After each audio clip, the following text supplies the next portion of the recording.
Om Namo Bhagavate Vasudevaya. Om Namo Bhagavate Vasudevaya. Om Namo Bhagavate Vasudevaya. Welcome once again to all of you. Thank you so much for joining. We are going to continue with Bhagavad Gita as it is by Srila Prabhupada, chapter number 5, which is entitled Karma Yoga, Action in Krishna Consciousness, and we'll continue with verse number 18. Vidya Vinaya Sampanne Brahmane Gavihastini Shuni Chaiva Swapakecha Panditaha Samadarshinaha. Translation by Srila Prabhupada. The humble sages, by virtue of true knowledge, see with equal vision a learned and gentle Brahmana, a cow, an elephant, a dog, and a dog eater or outcast. Om Agyanatimirandasya Gyananjana Shalakaya Chakshurolmanitam Yena Tasmai Shri Gurave Namaha. So we see over here very nicely it's explained by Krishna to Arjuna. So we've been hearing all these chapters 1 through 4, and now we've reached chapter 5, where we are learning how we should perform our activities, our actions, so that there are no reactions. Because even if there are good reactions or bad reactions, that means we continue in the cycle of birth and death. So this chapter is giving us the knowledge how we can perform activities which are in the transcendental mode. They are neither in goodness, passion, or ignorance, but in pure goodness. So here, this verse that we read today, just now, it's giving us a process by which we can have an equal vision in all circumstances. Generally, what happens when we are in a good mood, our actions are different. And when we are in a bad mood, then our actions are totally different. Why does that happen? Because we have not yet purified our vision, in the sense we are not seeing everyone on the same platform in an equal vision. For that, Krishna is explaining to Arjuna, a person needs to be humble. The verse says, a humble sage. Humble, we understand, sage is someone who's saintly. So what is the definition of being humble or humility? Srila Prabhupada explains it very, very explicitly. What does he say? He says, one should not be anxious to get the satisfaction of being honored by others. In other words, we should not be in anxiety or being anxious. Oh, I'm meeting this one. Is this person going to give me, the respect I deserve? Is this person going to honor me? Give me that honor that I deserve. So all those expectations are not there at all.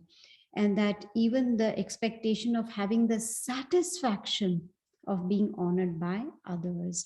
So this is very, very important. Until and unless a person reaches the stage of humility, that person will not be able to see everyone equally with the equal vision in all circumstances.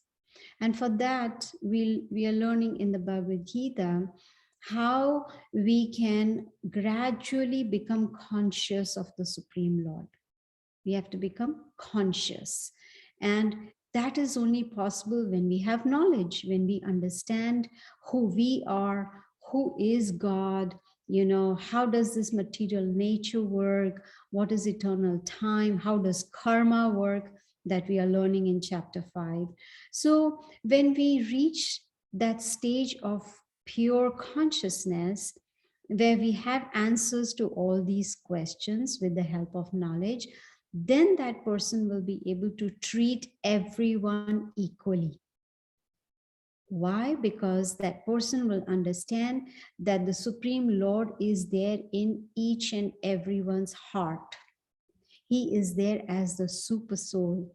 In Sanskrit, he's called Paramatma, the supreme soul, the super soul, who is in everyone's heart, in all living entities. It doesn't matter whether it's the human species, animal species, aquatics, trees, we name any living entity. The Supreme Lord is situated in everyone's heart. We learn more about this in chapter number 15. So when a person understands the presence of the Lord in everyone's body, then that person will not make any distinction based on the shape or the size or which species that body is. No, there will be no differentiation at all. And how is that possible? With the help of knowledge. Now, this Bhagavad Gita is actually the essence of the whole Vedic scripture. The Vedas are so vast that it's practically impossible to read all of it in one lifetime. It's so vast. And you see the books behind there, those books, big books, that is a summary of the Vedas. And Bhagavad Gita is a summary of these books you see on the shelf there. So Bhagavad Gita is the essence of all the Vedic scriptures. So once a person takes on the knowledge, becomes learned and well versed in the Vedas, then they can understand who is the Supreme Lord and who we really are. We are not this body, but we are the spirit soul. And more importantly, we'll see the Supreme Lord present in everyone's heart. They are aware of that. And what is the purpose of Krishna being in the heart? To guide us. Many times when we are about to do something that's not right, or in other words, that's wrong, there's something that tells us you're doing something wrong. There's someone guiding us. So the Supreme Lord is there in the heart to guide us and also to sanction our activities. So when a person realizes all that, then that person treats all living entities equally. In the Bhagavad Gita, Krishna tells Arjuna, Aham bija pradaha pita. Bija means seed. Aham bija pradaha pita. Pita means father. So he says, I am the seed giving father of all living entities. So when one understands this, understands Bhagavad Gita, puts it into practice, then it becomes easy to become humble, to see everyone with equal vision, and even treat everyone equally. That is what. So true knowledge, it refers not just to the difference between body and soul, but also to understand the super soul within the heart. Now, we see so many different kinds of bodies. We see human beings, animals, we see living entities in the water, in the sky, on the land, all so many different species. So the scriptures tell us, Vedas tell us that there are 8.4 million species of lives, not the population, but the different species of life. So what is it that brings the soul into a particular body? Why is it that me, the soul, is in the human form now? This is because of past karma, the past activities. So the body that we have received now in this life is based on our activities that we performed in the past. Based on that, we have this form. So it's the same with the animals and other species of life. It is all based on the past activities. And that is why it's very important to understand what kind of activities we should perform so that we do not come back into this material world, but get a spiritual body and go to the spiritual world where there is permanent happiness. So this is what this verse that we recited today, Vidya Vinaya Sampane, Brahmane Gavi Hastini, Shuni Chaiva Swapakicha, Panditaha Samadarshina. Panditaha, we have to become, Pandita means a learned person, someone who has knowledge.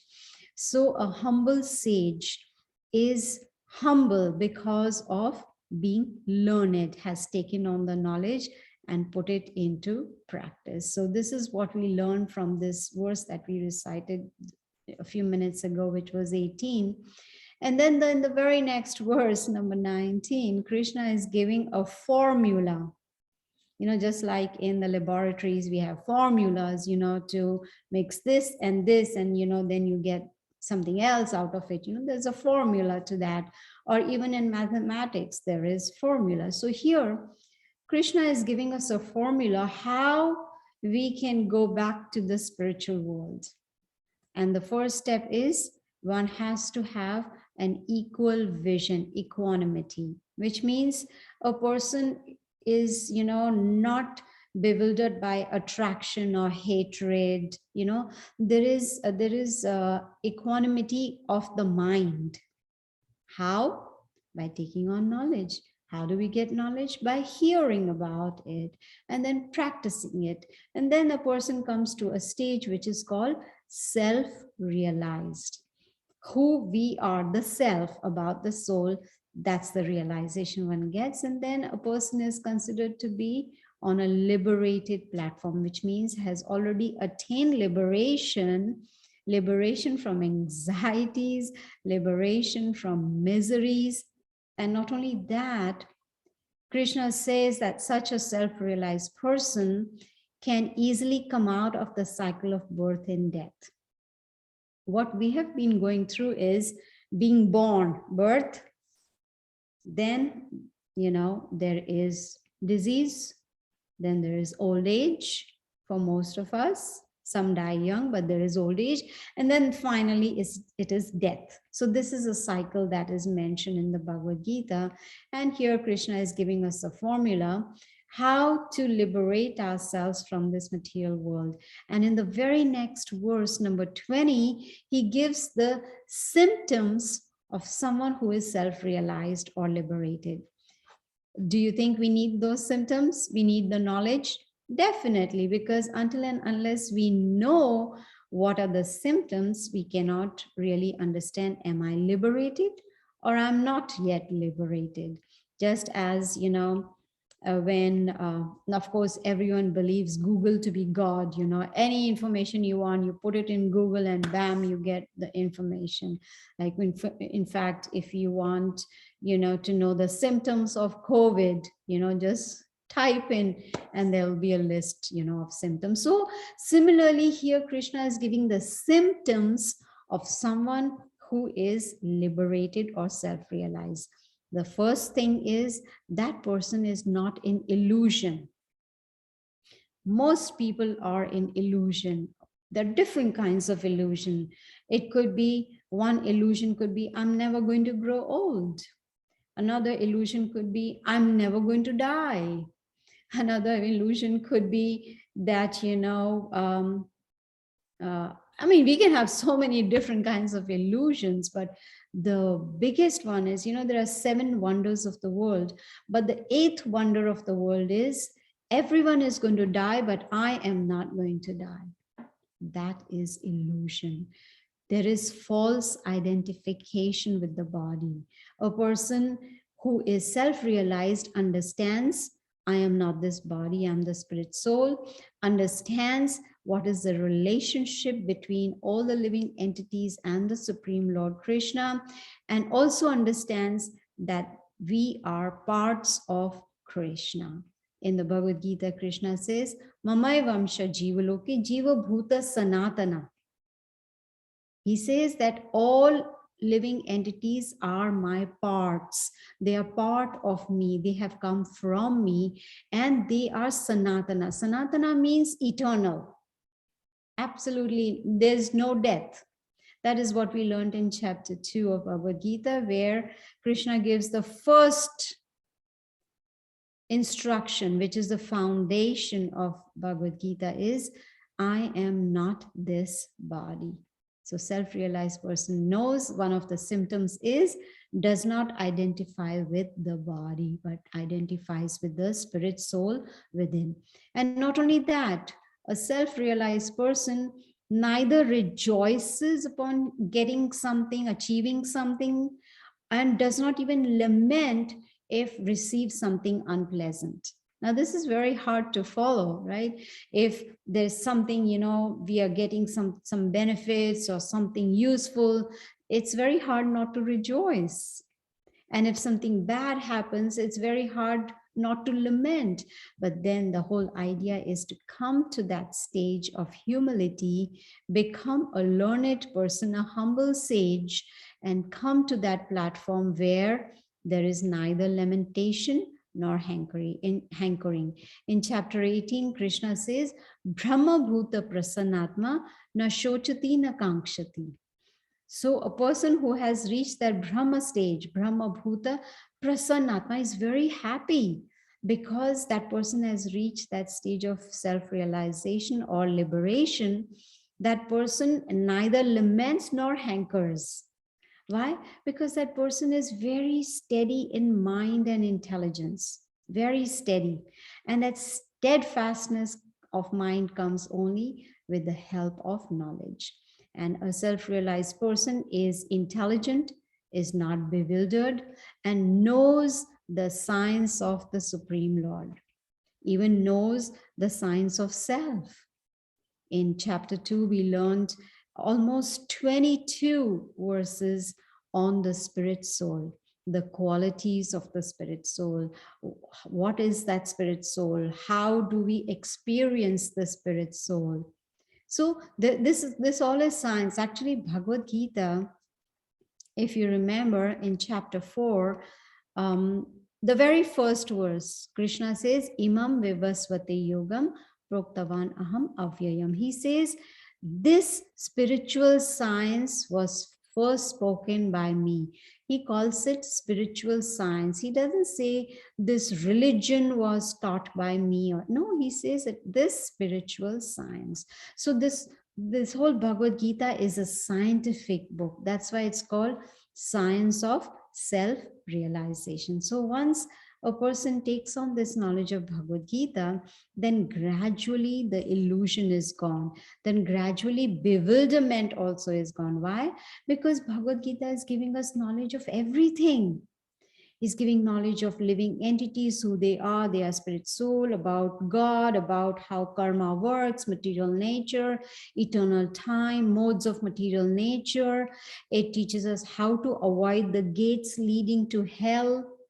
No one likes to go to hell, but it gives us that knowledge too. How to control the mind and the senses, how to solve the problems of life, how to get rid of miseries of life, above all, how to get happy permanently, not short term, not temporary.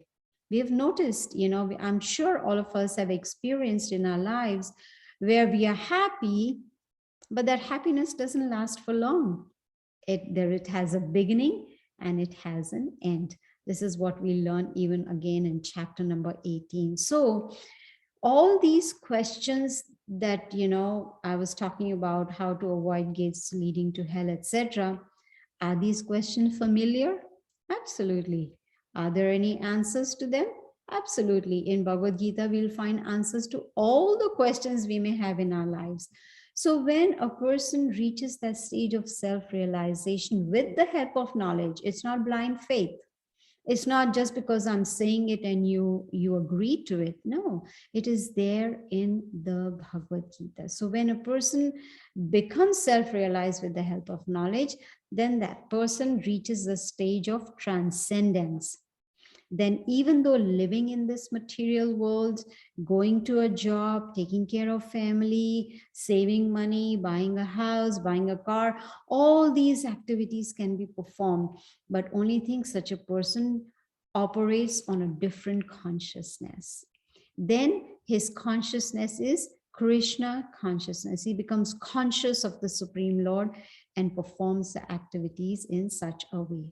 Now, in the very next verse, which is 21, Krishna explains to Arjuna that a person who is liberated does not run after enjoying the senses, is always in trance, in samadhi.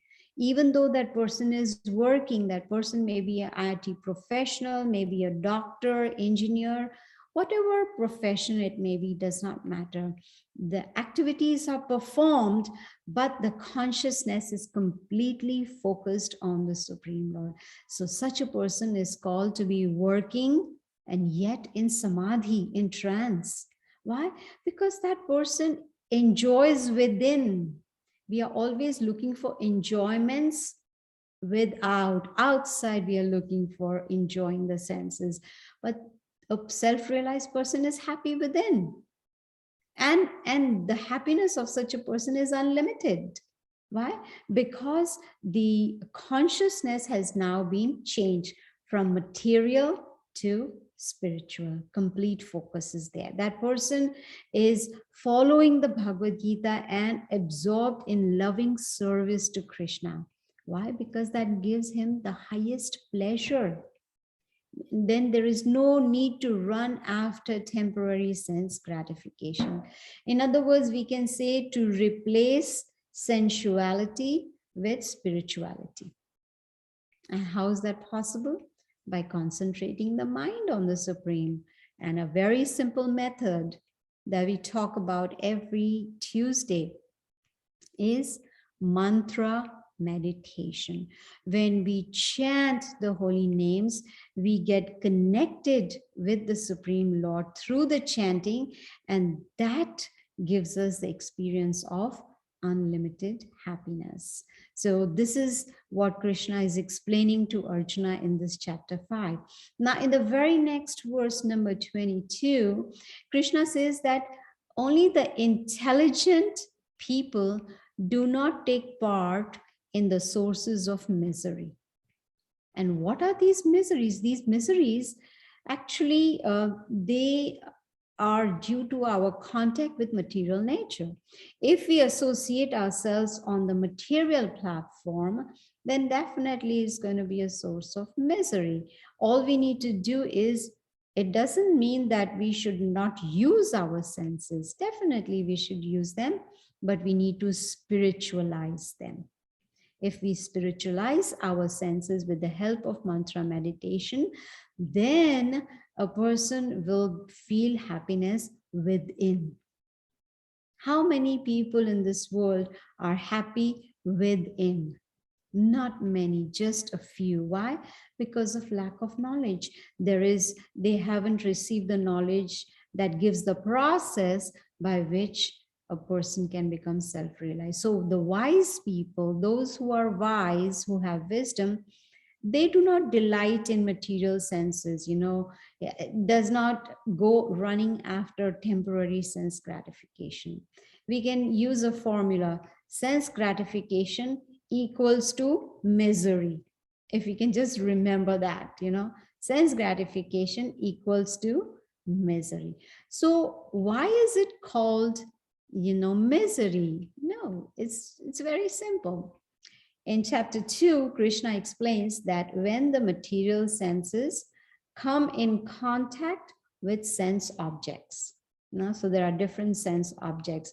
It could be opposite sex, it could be iPhone, it could be television, it could be a car or a house, whatever it may be. So when the senses come in contact with sense objects, there is attachment.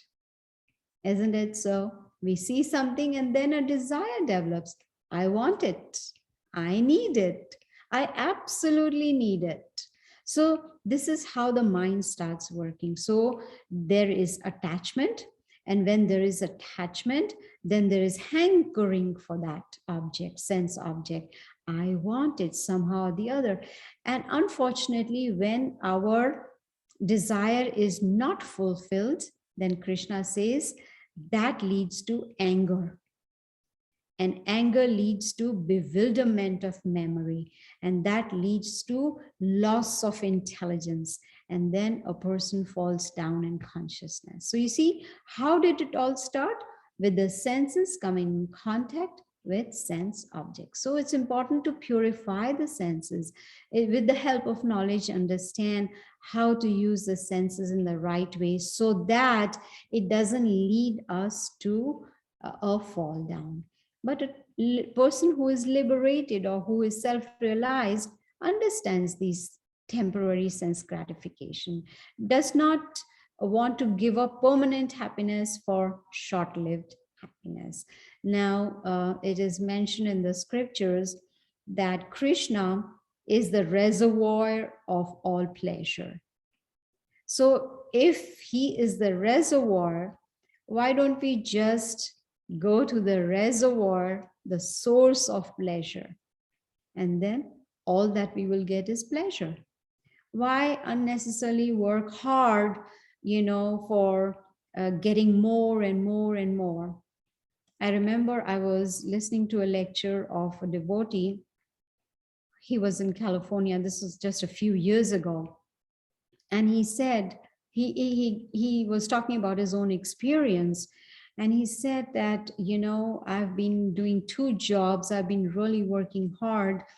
And the reason I'm working hard is because I stay in the city of Los Angeles, but then I have a home on the beach somewhere. I don't remember the name of the city or whatever, has a home there. So to maintain 2 homes, he has to do 2 jobs.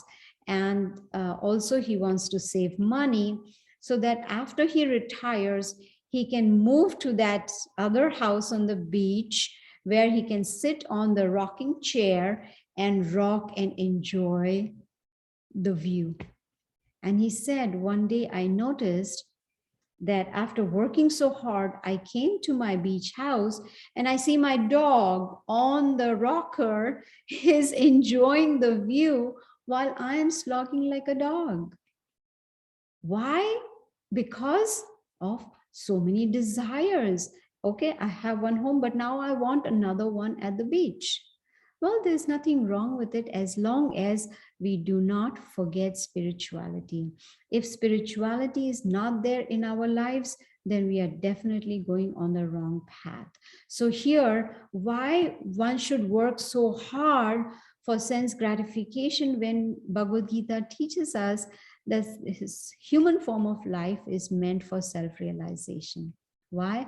Because we have philosophical intelligence by which we can discriminate what is right, what is wrong. We can try and understand that this human form of life is short-lived, probably 100 years or maybe a little more, but what after that? So human life is meant for introspection. It's meant for realizing ourselves. It's meant for reaching the goal of human life, which is to break the cycle of birth and death and go to a place where there is permanent happiness, and which is only in the spiritual world. So we need to become free from these material modes. It doesn't matter in what mode we are in now, maybe goodness, passion, or ignorance, or maybe a mixture of these 3. Sometimes we are in goodness, sometimes in ignorance. It could be in any mode. But the point is, Bhagavad Gita shows us how we can free ourselves from these different modes of material nature. And that is possible by intellectual conviction and higher taste. If you remember, I had given the example of a child who's playing in the backyard and is eating mud. Now that's lower taste. But if the mother offers a candy to the child, which is higher taste, the child is going to give up the lower taste and go for the higher taste. So Bhagavad Gita trains us how to develop that higher taste. Now the last verse for today that I'm going to take is number 23, where Krishna is talking about how long do we have to tolerate the pushings of the mind and the senses. Isn't the mind pushing us all the time? Go there, do this, get that. all the time pushing us to do things. Even the senses are pushing us. I want this, I want that. So how long do we have to tolerate? Till we die. Unless we do something about it, unless we understand from the Bhagavad Gita how to tolerate the pushings of the mind and the senses. So it is said in the scriptures that before we die, if somehow or the other we can tolerate the urges of our senses, if we can check the force of desire and anger, then only a person can remain happy. And there is a formula for happiness. Tolerate the urges of the senses, control the desire and anger. Only way would be that we take this knowledge to understand how to become self-realized. And in fact, in the Bhagavad Gita, Krishna also gives the process how to control desire and anger. So the process is very simple. To do mantra meditation, because the sound vibrations of the holy name, they enter from our ear and they go straight to the heart, and they start helping us to realize our own selves. So it is chanting, it is hearing, reading, eating sanctified food, food that has been offered to the Lord, which becomes sin-free. There is no karma involved in that. There's a very nice verse which says, Vachavegam manasakrodha vegam, jivha vegam udarapasta vegam. Says the forces of the tongue, the anger, one needs to tolerate the urges, of the tongue, of anger, of mind, of the stomach, and the belly, the genitals. All these need to come under control. Only then there's going to be permanent happiness. And one way to look at it is that most people are servants of their senses, but we need to become the master of our senses. And the first step is to control the tongue. So it's in a straight line, tongue, belly, and genitals. They're all in a straight line.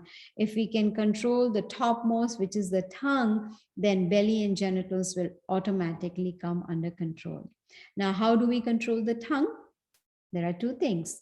The function of the tongue is to vibrate and to eat. These are the two things. To vibrate what? Should we vibrate, start singing Coca-Cola, Coca-Cola? Should do that? No. We should start vibrating the holy names of the Lord. Hare Krishna, Krishna Krishna, Hare Hare, Hare Ram, Ram Ram, Hare Hare. And the second function of the tongue is to eat.